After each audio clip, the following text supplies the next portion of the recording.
días, Rainy Lovers. Bienvenidos a La Reinita Opina, el podcast. Sí, por fin la segunda parte de esta tercera y última temporada del podcast. Sí, pero de eso de luego vamos a hablar. La cosa es que hoy vamos a hablar de un estereotipo que me recomendaron y me han pedido mucho. Así es, vamos a hablar de un estereotipo del que Disney ha ayudado parte a formar. Me refiero a las princesas de Disney y esta idea de que una princesa es toda belleza, es perfección y está muy alejada de la realidad. Y para este capítulo traigo a un especialista en los Royals y en el cine. Le doy la bienvenida al podcast a Sophie de Sophie TV Film en Royal. Hola, ¿cómo estás? Hola, Reinita, ¿cómo andás? Muy bien, y tú encantada de tenerte por fin. Es un placer estar acá. Vamos a hablar de muchas cosas porque este tema da para ratito este tema. Sí, Pero tenemos que empezar con ¿qué es una princesa?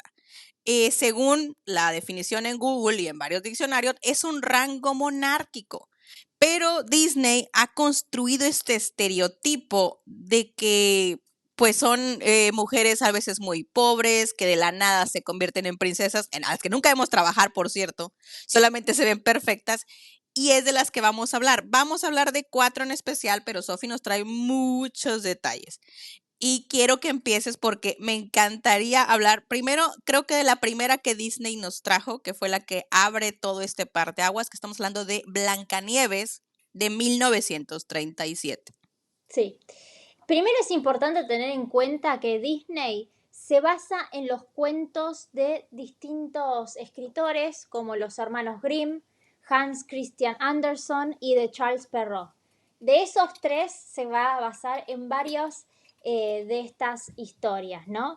Y hay que tener en cuenta que estos cuentos tienen finales que no son tan felices como nos pinta, digamos, Disney, como nos representa Disney. Disney los cambia y les da siempre ese final feliz, todo color de rosa, el amor, ¿no? Lo típico de Disney. Y estas historias que van a contar estos cuentos, tanto los hermanos Grimm, Hans Christian Andersen, Charles Perrault, ¿no? Son cuentos que vienen son historias folclóricas que se transmitían de forma oral que estos autores hasta el siglo XVIII-XIX empiezan después a dejarlas por escrito, todas esas historias. Y hay que tener en cuenta que tanto los hermanos Grimm como Anderson van a estar ligados al nacionalismo. O sea, ¿por qué también no solamente escriben estas historias para dejar asentadas esas historias que se venían transmitiendo de forma oral, así como Homero hace lo mismo con la Ilíada de la Odisea? Acá los hermanos Grimm y los Anderson van a dejarlos por escrito porque también ellos están viviendo un momento, digamos, de nacionalismo, o sea, cuando sus países comienzan a formarse, ¿no? Alemania se unifica en el siglo XIX, fines del siglo XIX, si bien los hermanos Anderson, ¿no? Los hermanos Grimm, perdón, están a principios del siglo XIX, es algo que es como un espíritu, una filosofía de vida que empieza a estar muy presente en el siglo XIX, en los nacionalismos. Y todos estos cuentos que nos van a contar los Grimm, Anderson, Perrault, no son cuentos para niños, sino que son cuentos para adultos que te muestran, tienen enseñanzas, dan la cuestión moral, ¿no? Lo que está bien, lo que está mal, que es algo que Disney también lo va a tomar, lo que está bien y lo que está mal, pero en una versión mucho más ligera y con finales felices y con historias que no van a ser tan trágicas, les va a cambiar, digamos, la trama. Y hay que tener en cuenta que esto, como te dije, no es para niños y porque ese concepto de niñez no existía en el siglo XIX. Recién empieza a aparecer una noción de la niñez, de lo que es el niño, lo que está de acuerdo a lo que puede un niño procesar, todo recién a mitad del siglo XX. O sea, para que tengamos una idea, ¿no? Creo que lo que pasa es que Disney lo vuelve muy popular por estos cambios que le hace más que nada. Totalmente, totalmente. Y siempre, por lo menos en las versiones de cuando Disney estaba vivo, ¿no? Todas estas princesas siempre son blancas. La mayoría son blancas pálidas. O sea, si bien Blancanieves es la pálida por excelencia, no son mujeres bronceaditas. Porque yo creo que ahí tenía o estaba consciente del contexto, ¿no? De las princesas que en la aristocracia no se bronceaba. Los que iban a trabajar eran los que estaban bronceados. Por eso, y esto lo vemos en un montón de series, en Bridgerton, en todas las series de época que podemos imaginarnos y películas, siempre vamos a ver la mujer con un paraguas, ¿no? Porque la aristocracia siempre no va a trabajar, ¿no? Siempre está como ligada a el ocio, ¿no? Al entretenimiento, ¿no? Y no trabajar en cuestiones manuales, ¿no? El hombre se va a trabajar, lo sumo, pero siempre en trabajos que son de cuello blanco, lo que hoy llamaríamos cuello blanco, ¿no? Que tiene un banco, que es gerente, que esto, que lo otro, pero que la mujer obviamente no va a trabajar y siempre va a estar pálida. Entonces eso se va a ver reflejado también en las películas de Disney, ¿no? Por lo menos de lo que sería el Disney original. Sí, porque hemos visto todas estas adaptaciones y que es muy correcto, porque si tú lees bastantes libros, sobre todo de la época victoriana, se hace énfasis en que no, la perfección es esa piel de porcelana, cabellos rubios, lo que tú dices, ¿no? El concepto de belleza bastante mal influenciado, porque la belleza es de Sí. todos los colores, pero es esa idea de que tienen que ser. Y yo creo que ese es el primer estereotipo, como dices tú, que Disney nos trae, pero reflejado por los anteriores cuentos de los hermanos Grimm y de los Anderson, que Sí. todo tiene que ser en blanco. ¿Por qué es que Blancanieves es un estereotipo? Creo que ya es la primera parte de que el color pone el que es muy linda, o sea, la madrastra es la mala, ella es toda linda, no se deja, ella nada más es buena para la casa, porque es lo Sí. que vemos en el cuento, ¿no? Que hace un puchero delicioso, que tiende las camas, y no habla, no da pelea, es así, como toda mona y linda. Sí, y sumisa, que no, Anda, exactamente. el rol de lo sumiso, que esto se va a ver igual en casi todas las princesas, ¿no? En el caso de Blancanieves está un don o un rol más, que es que se lleva bien con los niños, con los animalitos, ¿no? O sea, que habla con el pajarito y todo eso, ¿no? Pero originalmente, este cuento, que es de los hermanos Jacob y Wilhelm Grimm, que es más conocido, los hermanos Grimm, así como todos lo conocemos, es un relato que se publicó en 1812 y en esta historia la madrastra de la joven intenta asesinarla hasta 3 veces. Esto no lo vemos en la película. Las 2 primeras veces los enanitos llegaron a tiempo para salvarla. Sin embargo, en el tercer intento Blancanieves muere y sus 7 compañeros, ¿no? Sus 7 enanitos deciden enterrarla en un ataúd de cristal en medio del bosque. Tiempo después, un príncipe viene, la descubre y se la lleva a su castillo para poder contemplarla el resto de su vida. O sea, el beso que vemos en la película no existe. Y recién allí, en ese palacio o ese castillo, ¿no? Que está ahí mientras es contemplada por el príncipe, recién ahí ella se despierta y no por el beso de amor, sino porque expulsa un trozo de manzana que había quedado atascado en su garganta. Y después sí viene la boda del príncipe, la princesa y la madrastra termina todo, que es obligada a bailar con unos zapatos de hierro calientes hasta la muerte. Y así termina el relato de los Grimm. O sea, es súper trágico, súper traumático, ¿no? Para un niño. Imagínate que le pongas que lleves eso a la pantalla grande. Es un delirio. No, nadie lo va a querer ver, o sea, nadie va a querer ver eso porque va a ser muy difícil explicarle a un niño que la madrastra merece, bueno, que nadie merece ese tipo de castigo. Creo que en una sociedad como la que vivimos, el mayor castigo sería pues la cárcel, Claro. pero no ese. No, claramente. Y los hermanos Grimm a su vez se basaron en alguien de una condesa, ¿no? que era María Sofía Margareta Catarina von Erzal de Lohr, Alemania, que había nacido un poco antes, ¿no? En 1729. Ella era hija de Philipp Christoph von Erzal, que era conde de Kurmainz, en el territorio de Lohr, y él era tratado como un auténtico rey en la región. Recordemos que Alemania en el siglo XIX hasta 1871, Alemania va a estar compuesto por distintos reinos. O sea, no va a haber uno que unifique todo. Recién en 1871 va a unificarse y ahí tenemos un solo rey, ¿no? Pero es interesante esto de lo que te voy a... ¿Por qué cuento esto? Porque después lo vamos a ver en otro de los cuentos, ¿no?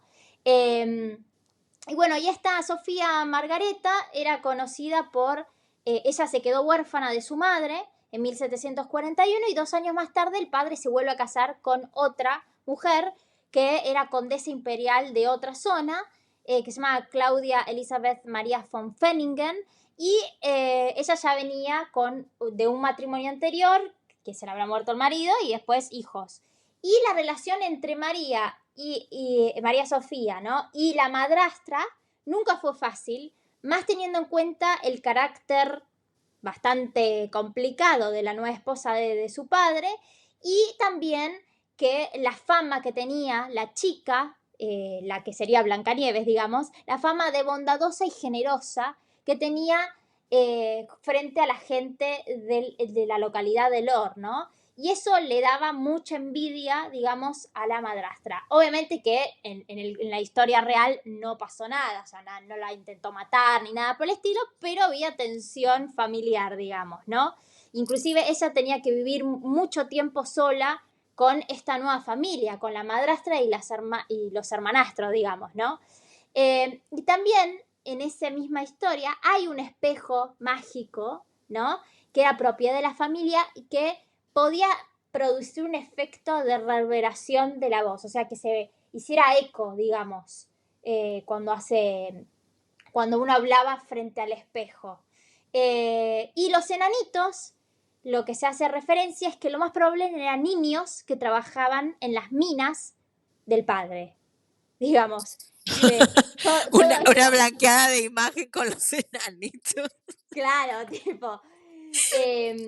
Y el castillo que inspiró el de Blancanieves en lo que sería la película es Alcázar de Segovia en España, que hoy es Patrimonio de la Humanidad de la UNESCO, que es un castillo medieval, digamos, del siglo XII, que funcionó o sea, tuvo muchos objetivos y funciones. Fortaleza defensiva en la Edad Media. Después era un edificio institucional que albergaba el tesoro real y el archivo del reino. Más adelante fue también una prisión y también se hizo enseñanzas militares. Y con respecto a la película, Blancanieves de 1937 de Walt Disney es el primer largometraje animado del mundo de Walt Disney. Nunca se había hecho una película de más de 1 hora toda animada. Eran siempre cortometrajes.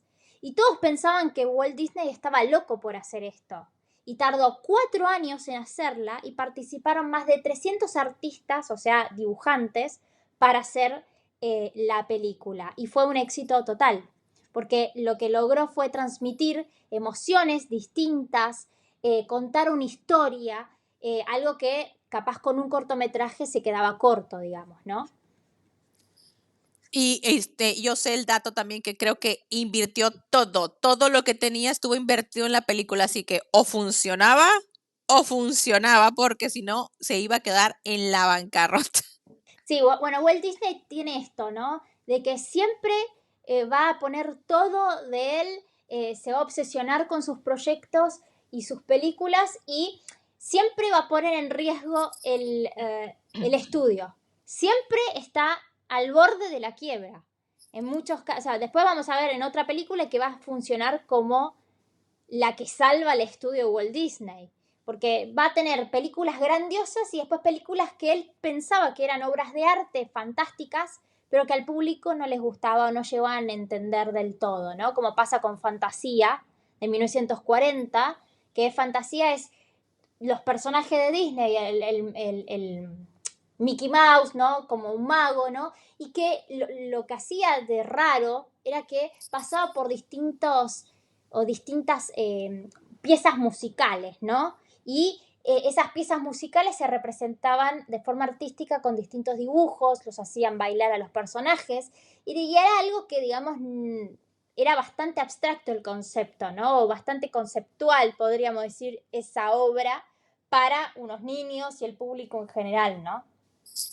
Y vamos a ir con otra, y esta creo que es una de las más populares, porque esta nos trae el estereotipo de eres buena, eres trabajadora, eres pobre, no te preocupes, que te puede rescatar un príncipe y cambiar tu vida.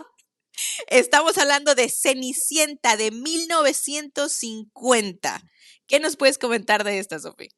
Bueno, esta es la película preferida de Walt Disney, porque, y concretamente la escena en la que su vestido con el cual ella trabajaba se transforma en ese vestido mágico, esplendoroso, con telas fantásticas, transparentes, brillos, y lo que nos imaginamos, ¿no? Siempre cuando hablamos de vestidos, de princesas, digamos, ¿no? Y esa escena era como la favorita de Walt Disney, pero esta película para él eh, era, tenía un atractivo emocional y esa magia, y que él mismo se sentía un Cenicienta, digamos. Walt Disney era Cenicienta porque él había evolucionado de la pobreza a la riqueza, pero acá yo digo que hay un error, porque recordemos que Cenicienta tiene una madrastra y unas hermanastras, y esas hermanastras y madrastras eran invitadas al palacio. Por ende, si uno sigue la lógica en la vida real, ¿no? Tenían que ser de la aristocracia, mínimo, para ser invitados al palacio. O sea, no invitaban a gente de clase media. Si había de clase media, recién pasa en el siglo XIX, ¿no? Con los industriales y con mucha lucha, ¿no? Con mucha pelea y mucha confrontación con los viejos ricos, ¿no? Los tradicionales versus el dinero nuevo, ¿no? Ya en el siglo XIX se ve esa cuestión. Por ende, estaría mal decir o pensar que Cenicienta, o sea, Cenicienta la tenían como una criada, pero era hija de alguien que, del padre que o era de la aristocracia o era de un industrial que tenía dinero y que tenía la posición y los contactos que lo podían invitar al palacio, ¿no te parece? Sí, no, totalmente. Incluso hay versiones, yo hice un video acerca de mi opinión, de la versión de Drew Barrymore, donde ella sí toca de que la papá rico es la madrastra quien se mete en todos sus problemas y termina, como quien dice, tirando la herencia. Pero sí hay versiones donde se aclara que ella era de familia rica, que eso también es, fíjate, eso también me encantó el punto que tocas, es otro estereotipo de que cualquiera puede entrar a la familia real, no hay ningún problema. Es facilísimo rodearte con los royals Sí, totalmente. cuando no lo es. No. O Eso sea, es lo que también nos quieren contar hoy en día con, si uno piensa, ¿no? Las nuevas relaciones de, por ejemplo, la princesa Sofía de Suecia con Carl Philip, ¿no? Que venía de la televisión. Eh, Después Leticia, que era periodista, que termina con el rey. O sea, hoy en día lo podemos hablar, ¿no? Más. Que es más probable, con mucha suerte, ¿no? De las casualidades de la vida, ¿no? Pero es como que es más probable y eso es también lo que nos venden, ¿no? Es como que hoy en día hay gente royal que era gente común y corriente. Mary Donaldson, la reina Mary de Dinamarca, trabajaba en Australia y se lo cruzó un día a Federico y bueno, pasaron cosas y ahí llegó a ser reina, digamos, máxima y así. Esto es un tema. pero por decir, Mari no fue a cualquier bar, o sea, te aseguro que a Federico no lo llevaste al bar de la esquina, o sea, lo No, llevaste a un bar, claramente. lo tuviste que llevar a un buen bar. Esta, en lo personal, también da mucho el estereotipo de que tú no tienes que hacer nada, el príncipe te va a buscar, o sea, Cenicienta no hace nada como para decirle al príncipe, hey, ¿te acuerdas que ayer bailamos juntos? Yo soy esta de acá, ¿eh? No, No. ella se espera que él venga. Y yo siempre, digo, yo ahora de niña me encantaba, debo decirlo, me encantaba ese zapato de cristal hermoso que salía de la nada, ¿no? Pero Sí. ya de grande dices tú, y ella era la única que usaba ese tipo de esa talla de zapato. O sea, no, ¿qué tal si le quedaba a alguien más? Claro, totalmente. O sea, uno empieza a racionalizar todo y decir, pero no tiene sentido. Sí, o sea, es como que es Calzaba la única. 36. Bueno, hay miles de mujeres que calzan 36, ¿viste? Ahora, esa es otra cosa que también me llamó la atención. O sea, tenía que vestirse con este vestido hermoso, estas galas, para que el príncipe la volteara a ver. O sea, nunca la iba a tomar en cuenta si si la veía vestida normal. Claro, no. Y además otra cosa, ¿cómo lo conoce? En un baile, ¿no? Que Sí. un baile que hace el propio palacio, o sea, ahí es donde se cocinaban las relaciones. Si uno piensa, ¿no? En cuestión histórica, en los bailes es donde toda la aristocracia se conocía y se casaban entre sí. Ahí Sí. surgían ahí surgían las historias de amor o no, digamos, de esta gente.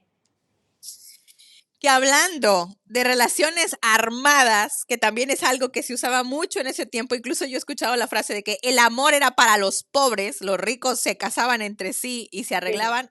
Voy a hablar de mi favorita. Yo amo esta versión de Disney. Yo sé que no es la versión original, pero me fascina. Estoy hablando de La Bella Durmiente de 1959. Esta es mi favorita, pero igual, nos trae el estereotipo de que es un niño, el príncipe Felipe, que conoce a una bebé y le dicen, con esto te vas a casar y se fregó, hijo, no te estamos preguntando, tenemos que juntar los reinos, se van a casar. Y de la nada sucede lo que ya conocemos, la maldición de Maléfica, y mandas a esta princesa lejos, o sea, lejos, sin una educación royal, y luego a los 16 años pretendes ingresarla en el mundo royal como si nada hubiera pasado, después de haberla creado como una campesina.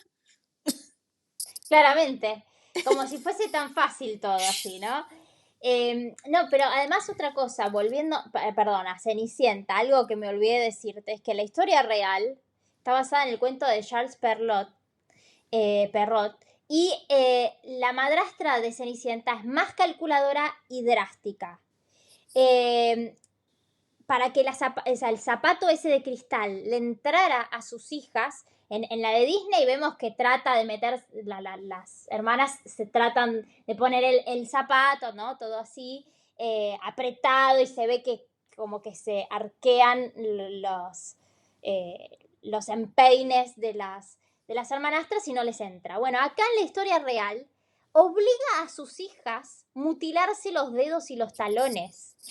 Y en un principio logran engañar al príncipe, los pájaros y ratones amigos de Cenicienta le advierten del fraude y después finalmente el príncipe se da cuenta, el príncipe de Cenicienta parten al castillo, se casan y como una última lección de venganza, los pájaros amigos de Cenicienta le arrancan los ojos a las malvadas hermanastras. Así de trágico. Y ahora sí podemos ir a la bella durmiente, que es otra historia trágica. Pero esta creo que es la peor de todas, ¿no? La Bella Durmiente, la película fue realizada en 1959 y hay dos versiones de esta historia en la cual se basan, ¿no? Una de ellas se remonta a 1634, en el cuento de Jean-Baptiste Basile, y otra de Charles Perrault, que ambos argumentos son muy oscuros. En la versión de Jean-Baptiste Basile, hay un hombre que escala hasta la habitación de la princesa, y esta tiene un nombre, Talía, o Talia, ¿no? Y la viola mientras duerme. Después de esto regresa a su casa junto a su mujer, o sea, este príncipe, ¿no? Tenía una esposa y vuelve con su mujer como si nada hubiese pasado. La pobre princesa despierta, recién gritando, 9 meses después, cuando está por dar a luz a los dos gemelos, porque recordemos que la Bella Durmiente pincha el dedo y queda ahí en un sueño eterno hasta que la vienen a levantar. Bueno, acá la princesa se despierta gritando mientras da luz a 2 gemelos. Y cuando la reina se entera de todo lo sucedido, decide matar a los bebés, asarlos y dárselos de comer al padre como castigo. Además, llena de rabia, intenta quemar viva a la princesa y un día el príncipe violador regresa al castillo con el mismo objetivo, pero ve a la princesa prendida a fuego, o sea, sigue viva, prendida a fuego, digamos, y lanza a la esposa del príncipe, la lanza al fuego y la mata y rescata a la princesa que se estaba prendiendo fuego. O sea, a la que era la bella durmiente, digamos. Y después de salvar la vida, la joven vive con el hombre que la ha violado. Es tremenda. Y después la otra versión, la de Perrot, la princesa está hechizada, ¿no? Lo mismo. Está en este letargo, este sueño eterno, y luego de años, bajo el encanto, aparece un príncipe que no tiene intenciones de despertarla, sino que abusa de ella. Queda embarazada de gemelos otra vez y el príncipe toma el hábito de visitarla. Y el príncipe ya estaba casado cuando desarrolla esta rutina hasta que se entera de la gestación, de que estaba embarazada. Entonces el príncipe asesina a su actual esposa para llevarse a la joven dormida al palacio. Y una vez ahí, la mujer se despierta dando a luz y formaliza su enlace con el heredero al trono. ¿No es hermosa la historia? No, divina. Y yo estaba sorprendida porque para mí Maléfica creo que es el primer paso que Disney da a una villana un poco más adulta. Digo, en el doblaje original, sobre todo latinoamericano, la vemos usar palabras altisonantes, grita, o sea, no tiene nada que ver con una madrastra, una reina malvada que se convierte en viejita para deshacerse de Blancanieves, ni esta madrastra que busca casar a sus hijas. Esta es una villana, como quien dice, en toda la extensión de la palabra, capaz de cualquier cosa, Sí, pero la historia original es muchísimo más dura. durísima. Ahora, Eh, ¿es verdad o no que para la versión de Disney, Disney toma como referencia al príncipe Felipe, el esposo de la reina Isabel II? ¿Es verdad o no? He escuchado muchísimo esto. digamos que es el rumor. Nunca está del todo confirmado eso. Pues igual se podría basar en un montón, ¿no? Pero no, o sea, no se sabe. En sí no se sabe. Eh, el castillo, tanto de Cenicienta como de la Bella Durmiente, y el logo de Disney, se basan en un castillo real, que es el castillo de Neuschwanstein, que es un castillo bávaro que fue encargado por el rey Luis II de Baviera, que fue el último rey de Baviera antes de la unificación en 1871. Es el primo de Sisi, o sea, de la emperatriz Isabel del Imperio Austrohúngaro, ¿no? Y este castillo está literalmente en el medio de una roca. Decidió hacerlo arriba de las rocas, en una montaña, bien de cuento de hadas, podríamos uno decir, ¿no? Y ese es básicamente el logo, ¿no? Y incluso si uno va a los parques de Disney, los castillos son eso, o sea, están inspirados en este castillo bávaro. Luis II de Baviera siempre lo llamaban el rey loco, otro más que lo llamaban el rey loco, porque se comparaba con figuras de grandes reyes germanos de la Edad Media y del Renacimiento, ¿no? Y él quería de alguna forma representarse a sí mismo como un héroe germano y no paraba, otra razón por la cual lo catalogaban como un loco, porque no paraba de construir castillos. Uno va, y todos muy teatrales, uno cuando va a Baviera, la mayoría de los castillos que están allí son realizados por Luis II. Y decís, ¿dónde sacaba todo este dinero? Bueno, así se endeudaba y todo, ¿no? Y tiene una historia trágica este rey, ¿no? Porque antes de la unificación se muere ahogado. Era raro que se muriera ahogado porque él sabía nadar. Y muchos creen que fue asesinado porque él no quería unirse al famoso imperio alemán, a esa famosa unificación. Baviera fue el último o uno de los últimos reinos en unirse, y matándolo era más fácil unir ese reinado, digamos, a todo lo que sería el imperio alemán, porque además, si se unía a la unificación, ¿no? Él no sería rey. El que iba a ser rey era otra familia, que era de lo que sería Prusia, del norte, ¿no? Y que esa iba a ser la que reinara todo, que eran parientes, digamos, de la reina Victoria. Todos terminamos yendo a la reina Victoria, siempre. Pero eso, básicamente. O sea, para tener una idea de dónde salen los logos, las castillos. O sea, Walt Disney siempre tenía en mente visualmente, ¿no? Castillos que había visitado o visto, aunque sea en fotografía, y después hacía, ¿no? Los ubicaba y los utilizaba como telón de fondo de las películas, ¿no? Que voy a hacer un paréntesis aquí. Creo que es bastante memorable y bastante aplaudible que en una época en la que no tenías la opción de sentarte en una computadora y de, bueno, nunca he ido a Bavaria, pero quiero ver cómo se ve, no lo tenías. O sea, era mucho la imaginación, era mucho lo que podías crear con lo que leías o investigabas con recursos bastante limitados para crear estas historias que han perdurado por años. Sí, totalmente. Y nos vamos a ir a una que, ay, ay, ay, ha sido bastante, ¿cómo lo podré decir? Mencionada. Sí. Ha sido usada como excusa de encontrar tu voz y que nadie te robe tu voz. Este, que ha sido modelo para estos nuevos intentos de princesa. Estoy hablando de La Sirenita de 1989. Que, ojo, Ariel era royal, era hija del rey de los mares. No estamos hablando de una sirena que un día ve a un príncipe y decide que de la nada se va a casar con él. No, o sea, Ariel venía de un mundo royal. Era bastante rebelde, sí, pero de que vivía royal era royal. Sí, totalmente. Y encima en la película lo muestran, o sea, no es que no lo muestran, lo muestran perfectamente con el padre, y te muestran el castillo submarino, ¿no? Que tienen, o sea, sale de los Royals submarinos. Air Royals. Exactamente.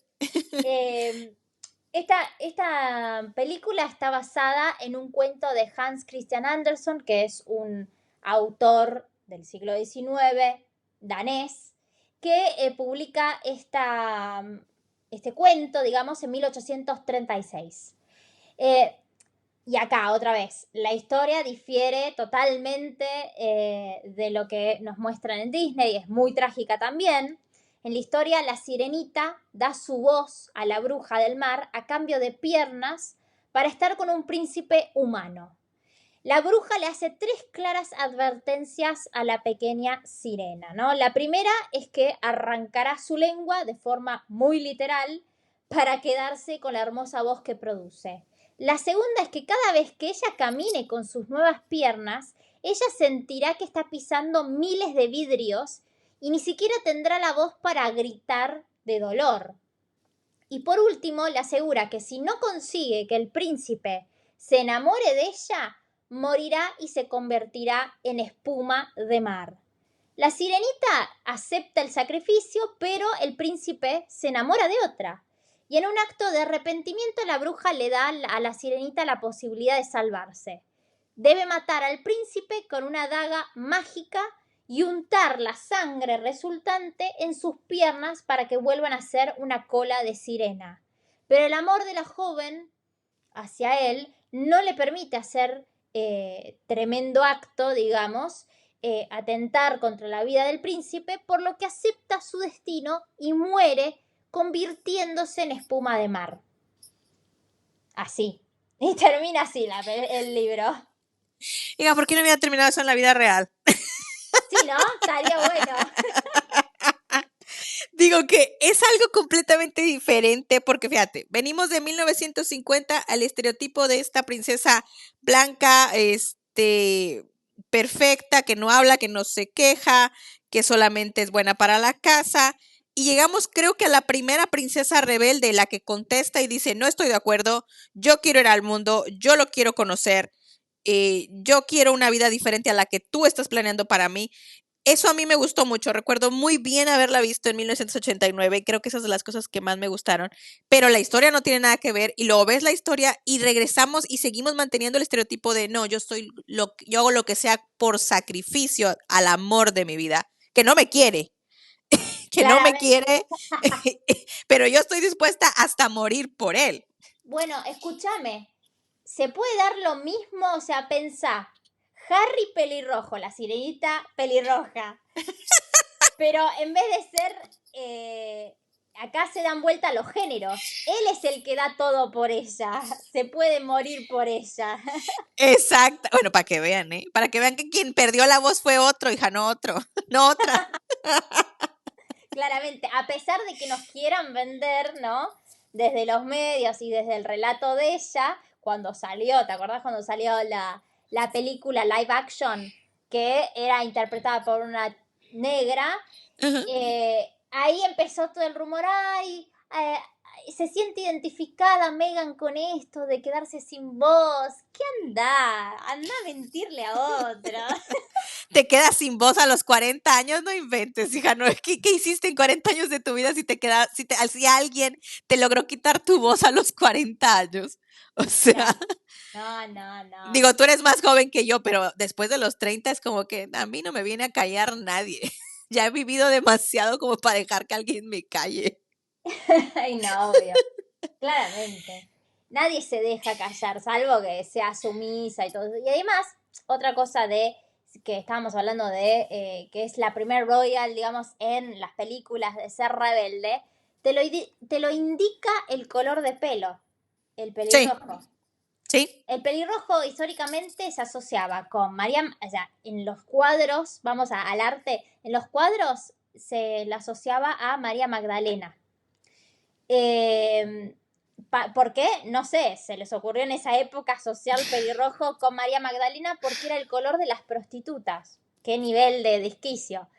Pero después, en otras zonas de Europa, eso pasaba en Italia. Pero después, cuando ibas a los Países Bajos, ¿no? A Holanda, Bélgica, donde se daba el renacimiento flamenco, el pelirrojo se lo asociaba con la Virgen. O sea, nada que ver. Y bueno, y después con el tiempo, ¿no? El color pelirrojo, rojo fue evolucionando a distintas cosas. En las películas, muchas veces en el cine clásico, en el cine pochoclero, se lo asocia con la femme fatale, ¿no? O sea, y acá nos viene el ejemplo Jessica Rabbit. Pelirroja, vestido rojo, labios rojos, la femme fatale. Lo mismo podríamos decir de las rubias. O sea, en el estereotipo del cine clásico, el cine clásico que abarca de la década de los 30 hasta los 50, hay dos estereotipos, digamos, de la mujer rubia. La rubia tonta, que podremos decir del cine pochoclero de hoy en día. La mujer que era sumisa, ¿no? Y después una mujer que era fuerte, que tenía sus ideales, ¿no? Las películas de Grace Kelly podríamos venir a la mente, ¿no? En las películas de Hitchcock, ¿no? Que era esta mujer que era decidida, que tenía su forma de pensar y que nadie iba a manejar lo que pensaba. O otras películas también de la época del cine clásico que mostraban a una rubia femme fatale. Sí, Y tipo después Marilyn Monroe. Marilyn Monroe.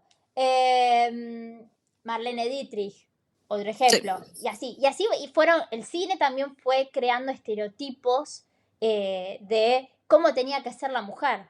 Y después las de pelo marrón, ¿no? Las morochas, podían ser cualquiera de las dos. Muchas veces después se generaban rivalidades, la rubia y la morocha.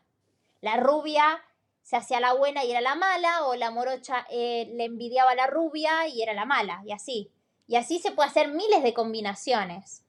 Eh, pero si pensás en las históricas, ¿no? En el Disney original, tenemos más princesas rubias que morochas. Es verdad, Cenicienta, sí, es verdad, son la más Bella rubios. Durmiente, la única que tenía el pelo morocho hasta entonces era Blancanieves. Y después, Sí, bueno, la Sirenita más adelante, pero ahí cambia a pelirroja, pero hasta ahí eran siempre rubias. O sea, todas las royals tenían que ser rubias. aparte, oye, sí, ¿eh? Sí, es cierto, es verdad, toda la rollo, porque según, digo, estamos basando que estas películas le dieron a la gente la visión de lo que supuestamente era una princesa royal, que no lo es. O sea, sí es verdad que se deben de ver hermosas. Yo siento que es por eso que Diana encaja tan bien en la visión de las personas, porque era esta princesa que Disney había ayudado a formar en estereotipo. Rubia, ojo azul, joven, hermosa, que llega con esta tiara hermosa el día de su boda, este vestido tipo Cenicienta, a casarse con el príncipe que va a reinar, y Sí. luego vimos que no. Luego Ujú. vimos que no, que la vida real es completamente diferente. O sea, un royal trabaja, un royal se enfrenta a muchas cosas. Y vaya que los tiempos de 1980, cuando Diana llega a 2025, son completamente diferentes. Sí, totalmente. Y aguantar el escrutinio de la prensa y hoy en día de las redes sociales. Sobre El de todo. Diana, hasta Diana era el escrutinio de la prensa. Ahora es la prensa más las redes sociales. Es doble. Estás en una plataforma muchísimo más grande que te ve por todos lados. Sí. Que ayer me tocaste y vamos a cerrar con la última. Podríamos decir que princesa, pero yo pienso que es más como el estereotipo que termina como zancar el de nombre. Es facilísimo entrar a la familia real, cualquiera lo puede hacer. Si tú naciste royal, serás royal toda tu vida. Y estoy hablando de El diario de una princesa, que Ay, le no. voló la cabeza a todo mundo cuando salió. Porque tenemos a la hija heredera al trono de un reino creada en los Estados Unidos sin ningún tipo de entrenamiento royal, sin ningún tipo de conocimiento de qué es lo que va a reinar, y nomás así porque a su abuela le pareció bueno, llega por ella y dice, bueno, mañana la coronamos. Totalmente. Y tienen que hacer todo el proceso del que podríamos decir Megan tuvo. O sea, Exacto. todo el estudio del protocolo, cómo vestirse, o Que ojo, no todo. nomás Megan, ¿eh? Estamos hablando de Mari de Dinamarca, Máxima de Holanda, eh, Catherine, princesa de Gales. O sea, no es la única royal que se tiene que someter a esto. Todas. María Teresa de Luxemburgo, o sea, todas las que no son royals tienen que pasar por un periodo de estudio. Eh, Ujú. y más si sos de otro país, digamos, ¿no? O sea, Máxima, que es el claro ejemplo que tenemos nosotros los argentinos. Máxima tuvo que aprender la historia del país, tuvo que aprender el idioma, tuvo que aprender también las costumbres, tuvo que aprender todo y obviamente el protocolo. Que el protocolo, si bien hay un protocolo como internacional, después en cada país, dependiendo de la historia de cada país y las tradiciones, tienen un protocolo determinado, que es distinto de lo que pasa en Holanda o de Países Bajos, de lo que pasa en Inglaterra y así. Porque esa es otra idea que la gente tiene, creo que también ayudado por esos estereotipos formados en el cine por Disney, que es donde estamos concentrados, es protocolo, no hombre, nada más cómo sentarte, cómo pararte, cómo comer, no. O sea, el protocolo es enorme, va desde cómo sentarte, cómo hablar, que no puedes ir adelante del heredero, que tu lugar es uno atrás, es enorme y requiere mucho para aprenderlo.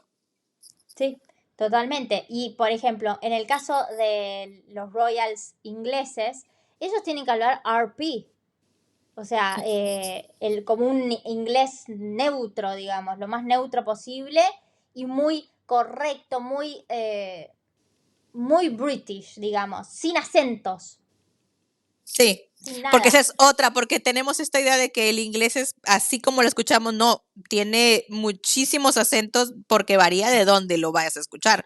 El inglés de Londres no se parece al del Sussex, ni al de York, o sea, es como nuestros idiomas. El español, digo, yo soy mexicana y no se parece nada al argentino que tú hablas. Claramente no. El inglés aquí en Estados Unidos tiene, yo nunca lo noto, lo soy sincera, pero mucha gente se ríe del acento sureño que tiene el tejano y luego el acento inglés que tienen los yankees, que estamos hablando de toda la zona norte de los Estados Unidos, es muy diferente también. Sí, totalmente. Y eso pasa en todos los países, o sea, las distintas regiones que tienen y todo, tienen distintos dialectos o variaciones, ¿no? De lo que sería el idioma. Entonces, es muy importante, ¿no? Esto de hablar, por ejemplo, en lo que sería Gran Bretaña, ¿no? Hablar en RP, ¿no? Porque estaba bien visto. Hoy en día capaz si aparece alguno, poner en el futuro, Charlotte o George se vaya a casar con una chica de Liverpool, ahí tienen un acento tan marcado que no sé si va a tener que modificar su acento, digamos, tratar de hablar lo más neutro posible, porque muchas veces se asocia el acento con, ay, sos pobre, ay, Sí. no sé, ay, sos de tal zona, qué feíto, o qué sé yo, esos prejuicios, ¿no? Que genera, ¿no? Y esto igual creo que pasaba más atrás en el tiempo. Hace un tiempo había visto una serie que hablaba sobre una artista británica que se llama Nelly Nolly, una cosa así, que trabaja Helen Bonham Carter, que hablaba de que ella, cuando tenía que hacer eh, la historia de la actriz esta, ¿no? Contaba que ella tenía que hablar en un neutro, en un inglés neutro, porque si ponía su acento original, la despreciaban, ¿no? La miraban en la televisión, la miraban con desprecio. Y hoy en día, nada que ver, hoy en día escuchas en la televisión cualquier acento, o sea, cualquier, sí, acento y variación del idioma, ¿no? Que es parte de lo que también redunda en las películas de las que hemos hablado. Nadie las critica, ellas simplemente entran perfecto a la familia real. La idea es nada más que se vean hermosas en tiaras, hermosas en vestidos, que sonrían y sean felices. Y vamos a lo mismo, es un estereotipo, eso no es verdad. ¿Tú por qué piensas que estas princesas se han encargado tanto de generar este estereotipo? Eh, Porque yo creo que tiene mucho que ver con idealizar. Y porque también hay poco, en ese momento más, y ahora hay como, todavía sigue habiendo como un misticismo, un misterio alrededor de los royals. A pesar de que son comunes y corrientes, ¿no? Como vos, yo, tienen una familia, o sea, tienen sus problemas, sus enfermedades, y este es el claro ejemplo de Kate. Ujú, O sí. sea, lo vimos el último año, ¿no? Con Kate y Charles. Son seres humanos que sufren igual que cualquiera. Tienen las mismas enfermedades que cualquiera. Se atienden en un hospital como cualquiera y hacen quimioterapia como cualquier persona. Capaz, lo único que capaz es distinto es que capaz se lo hacen en secreto, digamos, se esconden un poco para que no los vean por un tema de privacidad, digamos. Pero después son común y corrientes. Pero esta idea de no saber mucho, ¿no? De la realeza, porque a muchas veces se ocultan cosas o viste que no hacen declaraciones públicas, como que mantienen cierto misterio, porque también les sirve ese misterio alrededor de la realeza, ¿no? O sea, por un lado para mí sirve por una cuestión de marketing o de mercado para que la gente tenga esa fascinación y vaya a Londres para ir a los castillos, tratar de ver a ver si se cruzan de alguna manera a Charles saliendo de Buckingham Palace. Pero al mismo tiempo ese misticismo es contraproducente porque hay mucha ignorancia o genera mucha ignorancia, entonces deja una vía libre, ¿no? A la imaginación, a que Walt Disney te haga estas películas, ¿no? Y también haya ese toque mágico, ¿no? Porque precisamente la forma en que se visten, que es, a ver, aclaremos, la forma en que se visten es solamente para cenas de gala, para visitas de estado, ¿no? O sea, eso de usar tiara, solamente para ocasiones muy específicas. No es que están todos los días con la tiara puesta y cocinan una torta con la tiara puesta. No, a ver, está esa cuestión, ¿no? Ese misticismo y también esas coronas, esos brillos, esos hermosos vestidos generan también eso, alimentan eso mágico, creo yo, ¿no? O sea, no sé, ¿vos qué opinás? No, sí pienso como tú, y es aquí donde viene mi otra pregunta para ti. ¿Cómo tú crees que ha afectado estos estereotipos la visión de las personas en la monarquía? O sea, ¿cómo es que estas princesas estereotipadas, que como dices tú, parece que uno tiene que creer que traen corona todo el día, han afectado que la gente realmente entienda que la monarquía es entre historia, gobierno y trabajo? Bueno, lo que falla ahí es que la mayoría de la gente no entienden que es trabajo, gobierno, ¿no? Toda esa seguilla, ¿no? No tienen ese conocimiento. Es como, bueno, es una figura ahí que está ahí para que le saquen fotos, digamos, ¿no? No trabajan en verdad. Las fotos de esas fundaciones donde van, es todo para la foto y decir, hola, somos gente buena. Pero en verdad, atrás hay laburo, hay trabajo, digamos. Que nosotros no lo vemos porque no están las 24 horas sacándose fotos para mostrarse, ay, miren, estoy escribiendo el discurso para dar en tal fundación y me lo van a corregir después mis asesores, o ay, mira lo que estoy ahí trabajando, estoy haciendo un draft o una copia de mis puntos de vista con respecto a la juventud y lo estoy haciendo para mi fundación y no están documentando las 24 horas con el celular en la mano hoy en día, ¿no? O con un camarógrafo ahí filmando todo el trabajo que hacen, que algunas veces sí lo hacen para un documental específico, bueno, porque quieren como aumentar la visibilidad del proyecto, pero en sí ellos trabajan también, capaz tienen un trabajo distinto. También esto de ir a los eventos, hacer trabajos de diplomacia también. Ellos con estar ahí, mostrarse tan bellos y tan perfectos, también están haciendo diplomacia, generan vínculos.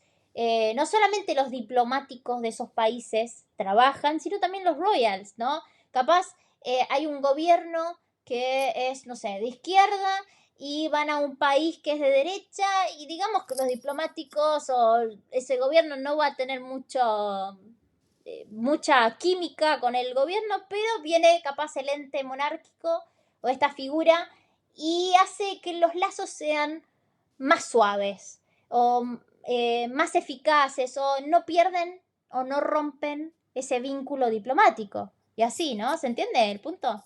Sí, sí, sí, te entiendo muy bien. Sofi, muchísimas gracias por compartir este capítulo conmigo. Me ha encantado.